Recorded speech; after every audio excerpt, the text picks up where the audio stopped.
जब भी आप किसी टाइप का लोन लेने जाते हैं या फिनांस करवाने भी जाते हैं या किसी भी प्रोडक्ट को ऑनलाइन ईएमआई लेने के लिए जाते हैं तो ऐसे कंडीशन में आपका सिविल स्कोर चेक होता है। जब सिविल स्कोर चेक होता है और किसी भी कारण से मान लीजिए पास्ट में आपने कभी लोन लिया, उसका समय से ईएमआई नहीं दिया, हो सकता है बहुत सारे रीजन हो सकते हैं, तो आपका सिविल स्कोर खराब भी हो सकता है और हो सकता है सिविल स्कोर बढ़िया भी होगा। लेकिन अभी फ्रेश में आप अगर लोन लेने जाते हैं तो उस लोन के लिए मिनिमम कितना सिविल स्कोर होना चाहिए, कितना सिविल स्कोर होगा जिससे कि आपको लोन आसानी से मिल जाएगा, ज़्यादा जो है परेशानी नहीं झेलना पड़ेगा। जानना चाहते हैं वीडियो को कंप्लीट पूरा लास्ट तक देखिए। दोस्तों, जैसा कि आप लोग जान रहे हैं सिविल स्कोर कुछ नहीं, एक क्रेडिट स्कोर है, राइट। लेकिन ये स्कोर क्यों बनाया गया?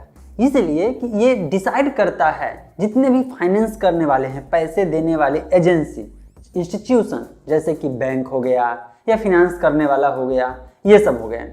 तो ये सब जब पैसा देते हैं तो उनको कैसे पता रहेगा कि जिसको दे रहे हैं वो जो है बढ़िया इंसान है पैसे के लेन देन के मामले में या खराब है। मतलब जो पैसा देगा तो वो इंटरेस्ट तो छोड़िए, जो उसका जो प्रिंसिपल अमाउंट होगा, मूलधन होगा, वो भी रिटर्न करेगा या नहीं करेगा।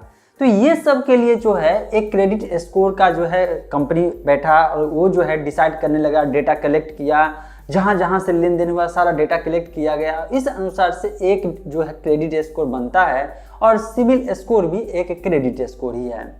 और एक बात जान लीजिए, जब लोन लेने के लिए आप जाएंगे और ये स्कोर का पैमाना जो तय होता है ये अलग अलग लोन का और अलग अलग ज़रूरत के हिसाब से तय होता है। मतलब मैं कहूँ कि अगर आपका सिविल स्कोर 550 है तब भी लोन हो जाएगा, तो ज़रूरी नहीं सभी टाइप के लोन में आपका 550 सिविल स्कोर से ही काम चल जाएगा। यहाँ पे दो चीज़ें होती है। देखिए, लोन देने वाले सिविल स्कोर क्यों देखते हैं? उनको ये डर रहता है कि पैसा रिटर्न होगा या नहीं होगा। इस चीज़ के लिए अपने आप को वो जो है ये डिसाइड करते हैं कि पैसा सही जगह दे रहे हैं या नहीं दे रहे हैं। लेकिन अगर लोन का टाइप चेंज हो जाए, सिविल स्कोर खराब भी रहता है फिर भी लोन मिल जाता है। अब कहेंगे ऐसा कैसे? समझिए, इस चीज़ को बारीकी को समझिए। पहले देखिए, लोन को सिक्योरिटी चाहिए। लोन देने वाले जो हैं, पैसा दे रहे हैं, उसको सिक्योरिटी चाहिए। और सिक्योरिटी दो टाइप से होते हैं, या तो कुछ सामान को गिरवी रख दीजिए, है ना, या तो आपका जो है जो नेचर या साख, जिसको सिविल स्कोर जो फाइनेंस की दुनिया में कहते हैं, वो बहुत बढ़िया होना चाहिए, 750 से ऊपर होना चाहिए या 800 होना चाहिए। ये सब वैरी करते रहता है क्योंकि जानते हैं सिविल स्कोर 900 तक का होता है, राइट। तो अब हाउसिंग लोन समझते हैं, पर्सनल लोन समझते हैं, कार लोन समझते हैं, गवर्नमेंट सब्सिडी वाला लोन समझते हैं। ये सब चीज़ को एक तरह से समझने की कोशिश करते हैं।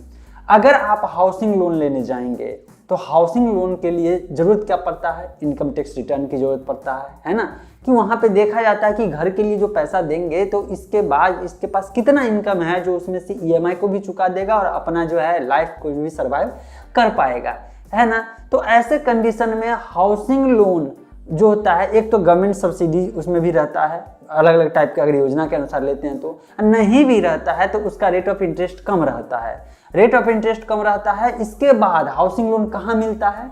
जमीन पे मिलता है। किस जमीन पे मिलता है? जमीन के वैल्यूएशन के अनुसार जो हाउसिंग लोन का भी वैल्यूएशन होता है। मतलब एक तरह से कह सकते हैं कि वो जो है देख रहा है कि सही जगह रियल में जो एसेट है उस पर बनाया जा रहा है, तो उसमें आपका 600 तक भी सिविल स्कोर होगा तब भी आपको लोन मिल जाएगा। लेकिन यहीं पे चलते हैं कार लोन और पर्सनल लोन। पर्सनल लोन में जो है एक तो ज़्यादा को दिया नहीं जाता है, ज़्यादा अमाउंट को नहीं दिया जाता है, और ऊपर से इसमें जो है बैंक वाले क्या गारंटी लेंगे? कुछ तो गारंटी होना चाहिए। अब मान लीजिए बैंक को नहीं, अभी इंस्टेंट लोन का ज़माना है ना, कि ऑनलाइन आप जो है मोबाइल से ही जो है पैसे ले सकते हैं, पर्सनल लोन ले सकते हैं, काम कर सकते हैं, फिर चुका सकते हैं। इसमें सोच के देखिए कि उसको पेपरलेस जब काम होता है तो कुछ तो ऐसा डॉक्यूमेंट देते नहीं है जिससे आपका जो है, अगर पैसा नहीं देते हैं तो आपका वो सामान वो रख लेगा, ऐसा कुछ भी नहीं होता है। तो लोन देने वाले डरते हैं। लोन देने वाले ऐसे कंडीशन में आपके सिविल स्कोर को एकदम मैंडेटरी सबसे प्रायोरिटी नंबर 1 पे रखेंगे, और वो जो है आपका 700 से ऊपर रहेगा तो लोन ज़्यादा अमाउंट का करेंगे, अदरवाइज बहुत ही कम अमाउंट का करेंगे। मतलब ओवरऑल कहा जाए कि आपका सिविल स्कोर जो है एवरेज में 700 होना चाहिए। अगर जहाँ पे भी ज़मीन हो गया या कोई एसेट होता है, मॉर्गेज जब कर देते हैं, जैसे बहुत सारे टाइप का लोन होता है जिसमें ज़मीन का पेपर गिरवी रख दिया जाता है, मॉर्गेज कर दिया जाता है, तो ऐसे कंडीशन में आपका सिविल स्कोर जो है उतना ज़्यादा प्रायोरिटी नहीं रखता है लेकिन उतना ज़्यादा नहीं रखता है, क्योंकि जो लोन देने वाले हैं वो देखते हैं कि आप जो मॉर्गेज करने के लिए डॉक्यूमेंट लाए हैं उसका वैल्यूएशन कितना है। इन मीन्स कि अगर इन केस अगर पैसा नहीं भी दे पाया तो उस जो है एसेट से जो है वो पैसा निकालने की कोशिश कर लेगा। तो अलग अलग टाइप, अलग अलग जो है सिविल स्कोर पैमाना बन जाता है। फ्रेंड्स, इस तरह से आप तो समझ गए ना कि कम से कम अगर जो है आपका सिविल स्कोर 600 तक भी है तब भी आसानी से आपको लोन मिल जाएगा, लेकिन लोन के टाइप के अनुसार।